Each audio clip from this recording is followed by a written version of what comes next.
pagtuon din kay Lord. Amen?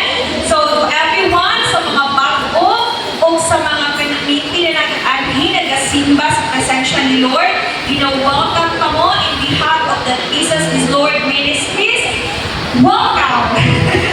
So, in behalf also of our pastors, Pastor Patrick Flores and Pastor Isel Flores and the whole TGI and my Santa Cruz family, welcome. So, karon ako giawhag ang atong mga first time, kay mga first time na nag-anhi dinhi. So, ako giawhag niyo nga magtindog para makita ko namo, makita ang kagwapa o kagwapo kaanyang nagihatag ni Lord.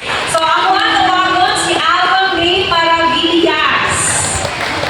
Ina si Alba, okay, welcome. Si Camille Masiban, welcome. Ayesha or Asia Chandria Kiao. Okay, welcome ng Jankay Katamora. Trixie Malano. Okay, si Yuman Nianer. Sheena May Kalundaga. Okay, welcome. Azrael Joash Campos. Nasi, okay, Azrael and Princess Shine Campos. Okay, so walay pagdugay-dugay, ato kanindong ta, ang wala mo ato sa tuo, ang tuo mo ato sa wala, ang tuwa, tulipo. Okay, kaya tuyo naman no. So ato ang kagawin na matag-usa, nasa presensya ni Lord.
Okay, sila Ava, sila kami, kami tawag kanina.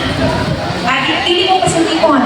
Ang bukan lang yun. Mag-offer lang of prayer para sa inyo. At declare blessings. Okay? So, ato sila i-ampo. Let us pray. Heavenly Father of the Lord, we thank you, Lord God, for this wonderful day. Salamat, Lord God, sa kayo, Lord, at kami, Lord God, ako pinakita, Lord, sa pagsimba nila sa iyong pangalan. Lord, as we come before your presence, sa pagpus at ubangan kanino, Lord, we lift up, Lord God, the lives of these first timers, Lord, na nakasimba ni lugar, Lord God, Lord, ang mga pag-ampo, Lord, ikaw may pag-ibig sila kinabuhi. We pray, Lord, na makilahat kagayo nila, Lord God, masinakit nila, Lord God, imubuhin presensya, Lord, na mo palalupa kayo ilahang pag-ila, kanino ilang relasyon, ilang kanino. We pray, Lord God, na continue to bless them, Lord God, ipasinaki ka na ikaw ang Diyos na labing buwi, Lord God, nagkakupot kanila. Dili aksidente na sila nakaabot in lugar, dili aksidente, Lord God, na sila nakadungog sa imong pulong, kundi itakna mo kayo inadlaw, Lord God, na sila, Lord God, makadungog sa imong pulong to receive salvation, Lord God. Lord, ako mga pag-angkot, Lord God, bless sila, Lord, even their families, Lord God, that they are representing. Ikaw, Lord God, magauban kanila. Ikaw magatagbo silang panginahanglan labaw sa tanan, Lord God, sa spirituhanong bahin. Isang pa nga, Lord, sa kinabuhi sa matagusa, Lord God, ikaw ay, Lord God, mag-aabri sa mong kasing-kasing sa pulong na among mawagdawatan, Lord God, Lord. Ang ihi ang among pagdungog, Lord God, ang dalugan, ang pagdungog sa imong pulong, ang kasing-kasing na-una ang pagpanabot, Lord God, the spirit of understanding. And Holy Spirit, we acknowledge, Lord God, na ikaw ay, Lord God, mamuhat sa kinabuhi sa matatusa, Lord God, Lord, na permiti kayo mo punoon sa imong buhing presensya. Salamat, Lord God, sa kagayunan, sa pribilehiyo, Lord God, na kami makasimba, makailadin ha kanimo. Salamat, Lord God, sa tanan, kining adlaw, Lord God, imuha kini, Lord God, na pagdaygon kagayud ka namo, Lord God. Thank you, Lord, for everything. Isang pa man, Lord, ang imong servant, Lord God, na magwali sa imong pulong, karong kapuntagon, Lord God. Ikaw mag-anoint kanina, Lord God, from the top of the head down to the soles of the feet, from the innermost to the outermost, Lord God. Lord, fresh revelation and your anointing down to your people, Lord God, will certainly flow, Lord God. Holy Spirit, we welcome you in this place, O God. Ikaw gayon, Lord God, ang mulumala sa matagusa. Thank you, Lord Jesus. All the glory, all the honor, and all the adoration, Lord God, belongs to you alone. In the mighty name of Jesus, we pray. Amen and amen.